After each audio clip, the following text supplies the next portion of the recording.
next budget year, we'd actually, now, and oh, by the way, when we consolidate our debts and we do that whole debt consolidation, we actually buy back the capital. Now, imagine that story. Imagine that national news story. So instead of Time and Newsweek and Wall Street Journal talking about how Arizona is just as bad as California, now the story is next year, look at Arizona. They've bought back their capital. They've reconsolidated their debts. They've got a balanced budget. Look at California. They're still a mess. This is a state that's turned its act around. That will attract jobs, and it's exactly the right time to be doing it because that's when the economy is going to start picking back up.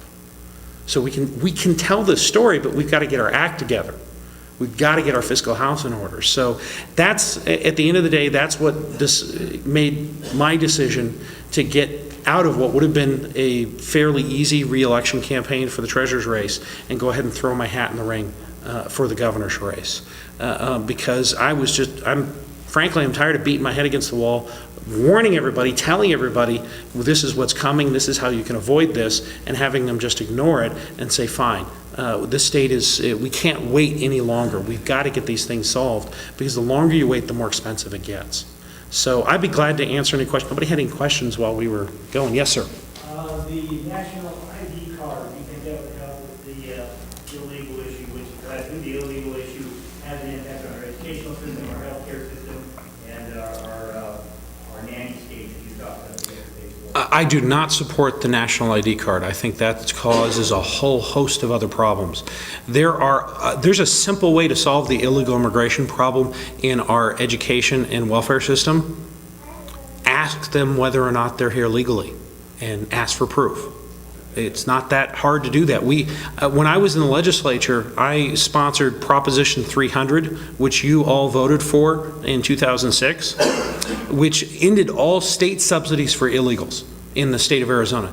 Any state program and state subsidy, we ask now, you have to ask whether or not you're here legally, saving us millions of dollars a year. Unfortunately, under federal law, in a whole bunch of welfare and education areas, it is illegal under federal law to even ask that question. We don't need a national ID card to do this. What we need is simply to be able to do our job and enforce the laws we've already got. I think a national ID card creates a whole host of other issues. It's not necessary, and I don't like going down that kind of Orwellian solution that folks talk about.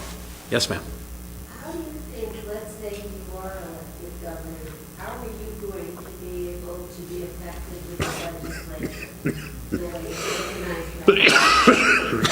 Excuse me. I'm not laughing at the legislature or coughing at the legislature, but it's a very good question, because dealing with the legislature is, you've got some very good people down there, some very intelligent people, and then you have some other people as well. And you have to understand that going in. The mistake that, Jan Brewer is a very nice lady. I do not have anything against her personally, but she had some bad advisors. She surrounded herself with some bad advisors, and I think she followed Napolitano's lead in her approach. Napolitano, when she was as governor, she walked very loudly and carried a big stick. And very dictatorial in the fact of this is what you're going to do, and beat a lot of people up. She was very much a bully in the way she approached things. But she could get away with that because she had every Democratic vote in her back pocket at all times. So she had every Democrat walking in lockstep with her. So all she had to do was pick up one or two Republicans, and that's all she needed. When Jan Brewer got in there, she kind of followed the same type of model of this is what you shall do. Problem is, she didn't have all the Democrats with her, and she didn't have the Republicans together either. And so you can't approach it that way. You can't tell the legislature now, unlike what it may, when she was in the legislature back then, all the money was given to the majority leader, and the majority leader then handed it out to the legislators that voted the way leadership wanted. That's a pretty easy way to instill discipline. It's a little corrupting, which is why it's illegal to do it that way now. But it was a completely different way the legislature ran 20 years ago. Now it's like herding cats. You've got everybody's got their own opinion. They all go off in different directions. You've kind of got to herd them together. You cannot force them or tell them what to do. What you have to do is show them the way. And the most important thing you have to understand with the legislature is you cannot try. You spend a lot of political capital doing this, and sometimes you're successful, sometimes you're not. But you can't force somebody to violate the promises they made when they got elected a few months earlier. And I think that's exactly what the governor tried to do when she got in there. Right after we just had an election, you had a bunch of legislators that all ran on, I'm not going to raise taxes. That was the promises they made. That's how they got elected. And just a few weeks later, the governor comes up and says, we have to raise taxes. What do you expect their response is going to be? They just promised everybody they weren't going to do that. And now the only way you're going to succeed is you beat them up to the point where they just finally give in, or you cut a deal with the Democrats, or both, which is basically what they ended up doing.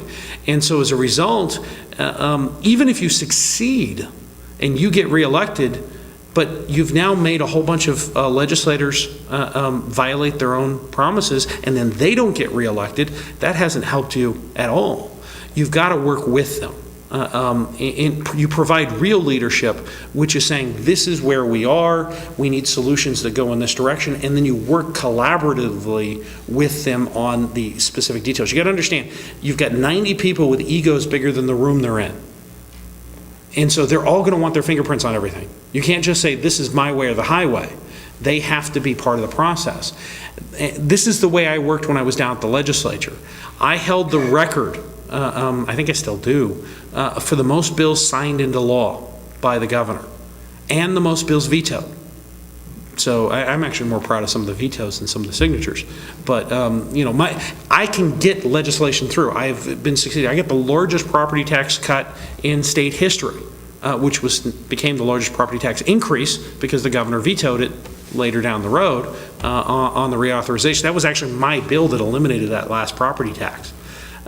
Same thing with eliminating the death tax, the marriage tax penalty. I mean, there's a variety of ways to do things and get things done, but it's through showing them the direction and then working with them on what language fits with what they can support based on the promises they made in their district. Because you got to remember, you may not like the person, but they were elected to this office, and they do represent a constituency.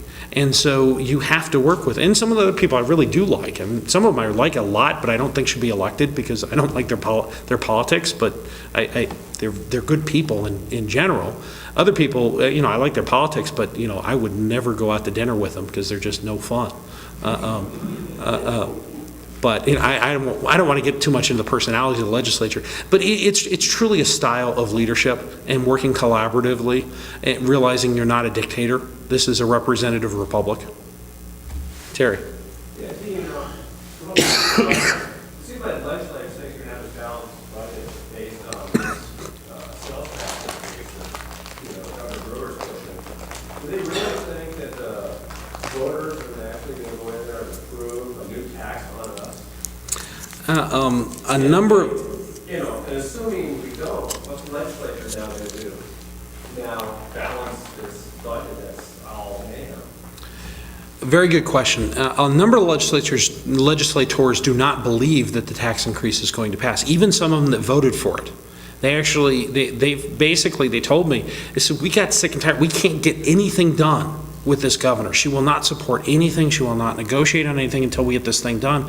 We just finally passed it so that it can go down in flames so we can get on doing the rest of the state's business. And so they're actually kind of betting on it failing. Excuse me. And so other legislators actually think it's actually going to pass. I don't think it will. All the polling data we see, just the general public, people are having a hard time making ends meet. I don't think they're going to vote for a tax increase right now. What their plan, though, the governor and the legislature that they're fighting over right now, the legislature wanted to say, this is the budget if it passes, and this is the budget if it doesn't. The budget, if it doesn't, was going to be a 10% across-the-board cut for every agency. Okay. Sounds pretty simple.